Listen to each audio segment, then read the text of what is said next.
Want to speak real English from your first lesson? Sign up for your free lifetime account at EnglishClass101.com.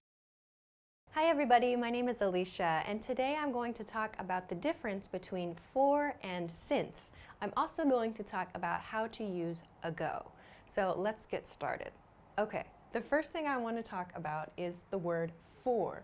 We use the word for before a period of time. So before a period of time can mean minutes, it can mean years, it can mean days, seconds, hours, a period of time or a length of time. We use the word for before that phrase to talk about the length of time that something happens. So for example, for 10 minutes, we use it before 10 minutes. For 5 years is a length of time. For a day is also a length of time. For a lifetime, one whole lifetime, a person's whole lifetime can be a period of time. We use for before it in this case. There's also for an eternity. We can use this to mean a very, very long time. It's sort of an exaggerated phrase, but for an eternity means a very, very long time. These are all lengths of time then, and we should use the word for before we want to express them. Okay, so let's talk about something a little bit different then, the word since. Since is used before a specific point in the past. We often use since with present perfect tense. Maybe you've seen another video that we did about the present perfect tense and how to make present perfect tense sentences. We often use since in present perfect tense sentences. For is also used in present perfect tense sentences, but the two are used a little bit differently. Since is used to talk about a specific point in the past, a specific point in the past, maybe where something happened or something began. So, for example, since last night. This shows us that since last night something happened or something started and it's continuing. So since shows us that something has been continuing or the effect has been continuing since a point in the past. It began at a point in the past and continues, or the effect continues until the present. Since tells us all this information. Another example, since 2014. So this is the point in time. 2014 is the year at which something changed or an action started or the effect of an action began. So we can use since in this case. Another point in time can be a season like winter, since summer, since autumn. We can use since before a season. We also have points in time in the day, since this morning, since this evening, since last night was my first example here. We can also use morning, this morning, today, as a point in time. Finally, I have one more example, since last week. So points in time, there are a lot of different points in time, but just be careful. Length of time uses for. Point in time uses since, and since shows us that there's some action that's continuing or the effect of some action continues until the present. So please be careful. Period of time, point in time, for and since. Okay, so the next point that I want to talk about is ago. There are a couple of different ways that we can use ago, and the first one I want to talk about is one we use for past tense statements or past tense situations. So we use ago to talk about points in time where actions or changes occurred. So for example, 3 years ago I got a new job, or 5 minutes ago I ate lunch, or 2 days ago I saw my friend, or 2 jobs ago I didn't have much experience. So all of these statements are used to talk about a past tense point in time where something changed or some action occurred. So we use ago in this way with the past tense to mark a change or something happening. So there's a second use of ago that I want to talk about. We can use ago with since and a time period. This is something we often use in present perfect tense statements, like we talked about here with since. What I mean by that, for example, is since plus time period plus ago. So for example, since 3 years ago, or since 5 minutes ago, or since 2 months ago. So here you'll see we're using a time period.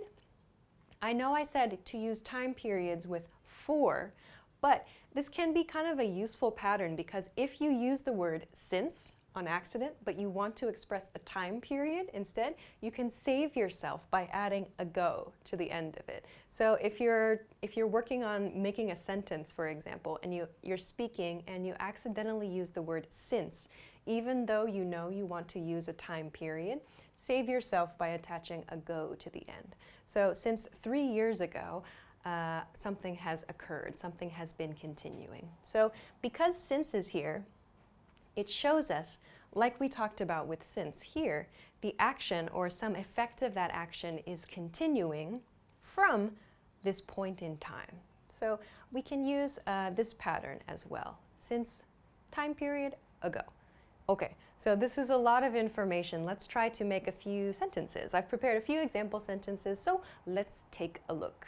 All right, the first one, we've lived here, blah, blah, blah, 3 years. So how do we know which to use? First, we see we have lived here. This is a present perfect tense sentence. We've lived here plus 3 years. So I see a time period here. That means I should use for because we need to use for before periods of time. So we've lived here for 3 years is the correct sentence. Good. Okay, let's look at the next one then. They've been studying blah, blah, blah, 2014. So here I see a point in time, a specific point in time.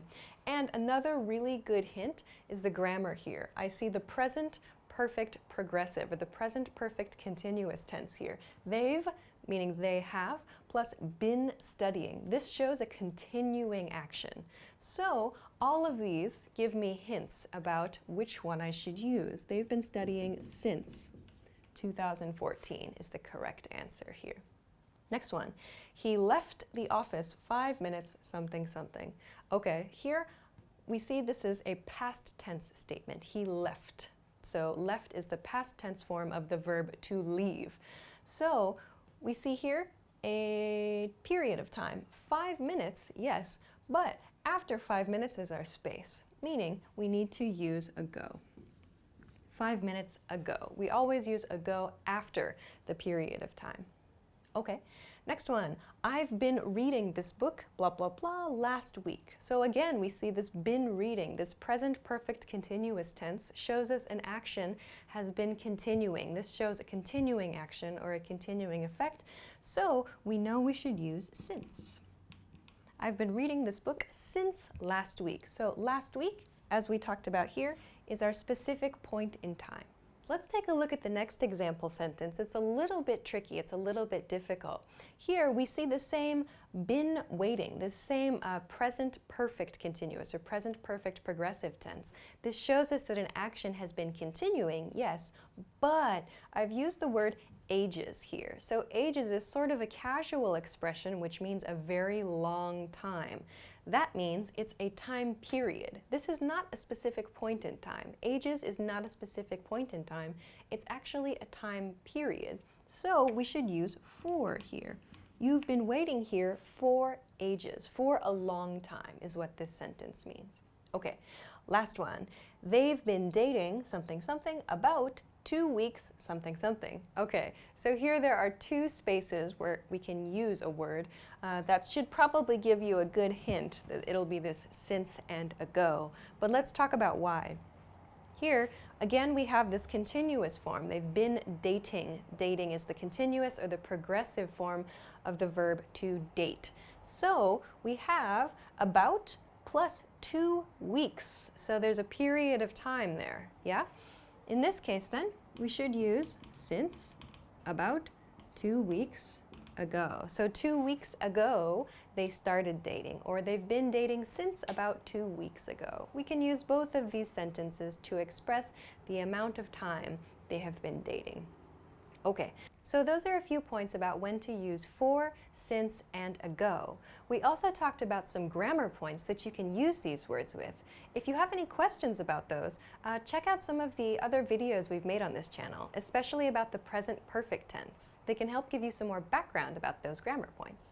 Thanks very much for watching this episode, and make sure to like us, like this video too, subscribe to us on our YouTube channel, of course, and check us out at EnglishClass101.com for more information. Also, if you have any questions, comments, or just want to try making an example sentence, make sure to write to us in the section below this video, in the comments section.